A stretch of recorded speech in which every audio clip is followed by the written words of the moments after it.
Dilip Bhat, Joint MD at Prabhudas, Lilladher. He joins us right now on the show. Dilip, really good having you. Thanks so much for joining in. I'm jumping straight to the events or the news at hand. And let's start off with DLF. How crucial do you think the SAT ruling could be for the stock? Are the positives already in the bounce back in the price that we've seen? I think very clearly that we all know that SEBI and everyone, they're pretty considerate about a lot of things. So in this particular case, we all know that how all the real estate companies are really strapped of the cash. And the way their debt position is, they really require a good amount of infusion of cash into the companies by way of either monetizing some of the assets or the REIT process, by which, the money can come into the company. So I think this particular thing is nothing new. We all know that they require the money. So this relief certainly will not be too positive, but at the same time, put to rest that DLF may not come to a brink because of some of these things. So in that sense, I think it's a relief to the company as is when this particular thing happens. But overall, I think if one were to just see the NAV of the company based on discounted cash flows, I think it is significantly much more than the current market value of the company. So in that sense, also the company probably deserves a merit or a place in terms of investments. And of course, the FDI, some kind of liberalization out over there that they have lowered to 20,000 square meters.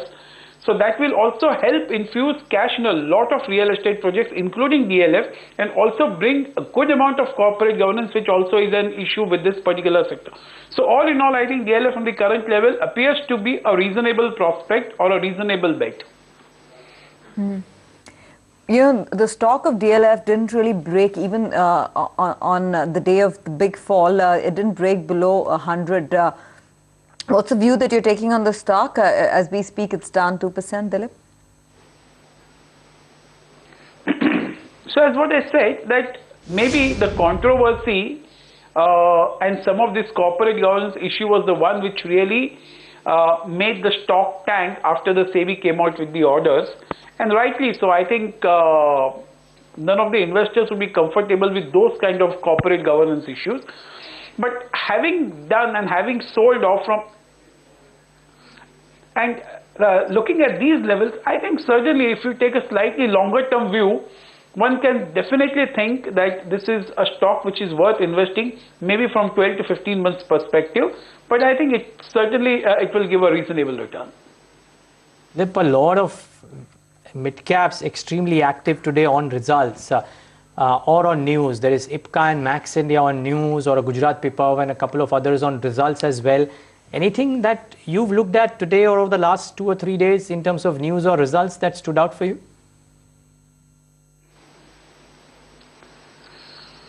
I think Century Ply was one of the companies which came out with an excellent results, and I think that's a stock which still can give a reasonably very good appreciation. Of course, all the mid caps have really run up, but this is a stock with 30% plus ROEs and, with a profit of 120 crores, which is what we expect. And that's a stock which can really go up very much. I think overall, even from the mid-cap space, something like India Bulls Housing or DHF, Diwan Housing Finance, some of these stocks in the mid-caps, probably the results were pretty good, and I think they still merit a look even from the current levels.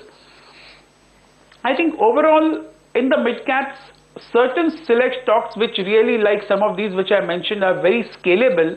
Some of those will probably will be sought after.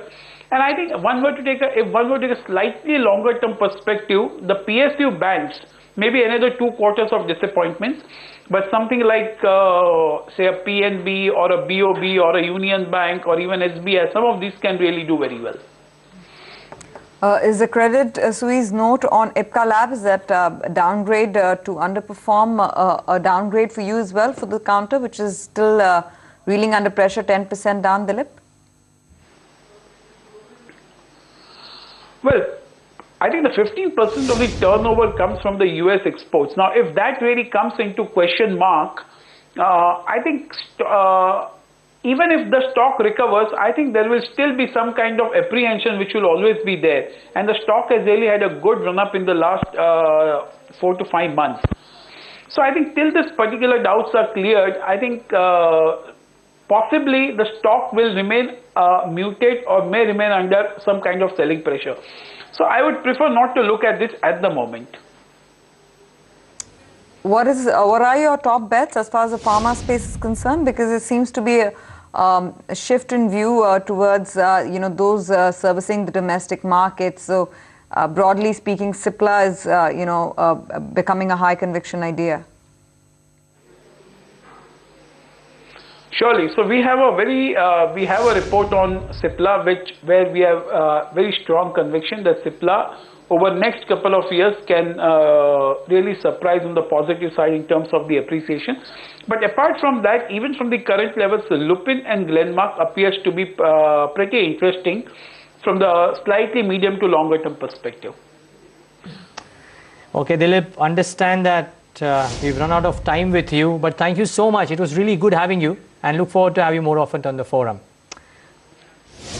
Always a pleasure, Neeraj. Thanks, Dilip. So that's the view from Prabhudas, Lilladher, Dilip Bhat. A quick interview, but it's 2:55. So let's get in the trading ideas from all our three experts. We get in Sandeep Wagle's recommendation.